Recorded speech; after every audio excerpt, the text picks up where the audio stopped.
Hello, কেমন আছেন সবাই? আশা করি সবাই ভালো আছেন। আজকে আমি আশাদুল চলে আসলাম বৈরাতুল বাজার। আজকে কাঁচা বাজারের সব খবর আজকে জানাবো। আমরা জানবো কোনটা কত কেজি বেচতেছে পেঁয়াজ মরিচ সব বাজার আমরা জানবো আজকে।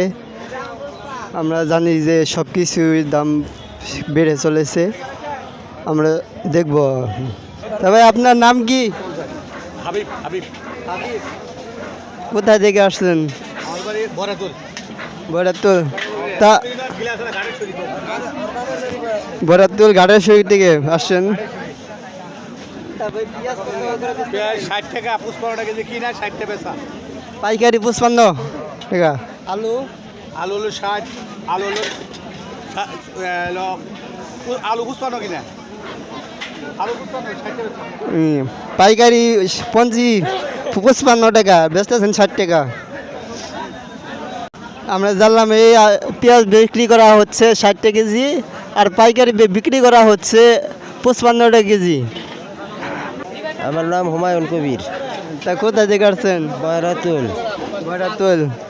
তা এই যে পেঁয়াজ যে কিনলেন 60 টাকা কেজি। 60 টাকা কেজি, তো 60 টাকা কেজি কিনতে আপনাদের কোনো সমস্যা হচ্ছে কিনা বা কোনো পড়তেছেন কিনা? সমস্যা আর কি, দেবা কামাই হেবা কিনার লাগে কিনতেছি, সবাই কিনে আমরাও কিনি।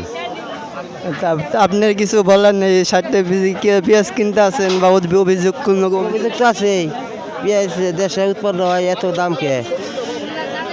দাম আরো কম থাকলে ভালো হয়। আপনাদের কিনতে সুবিধা হয়, যারা এই যে নিরহ মানুষ যারা আছে সুবিধা হয়, হ্যাঁ। দাম বেশি, বাজার মূল্য সব বেশি বর্তমানে। এই দ্রব্যমূল্যের কারণে মানুষের আয় রুজির সাথে সমন্বয় খায় না। মানুষের খুব কঠিন অবস্থায় আছে মানুষ। ধন্যবাদ কাকুকে।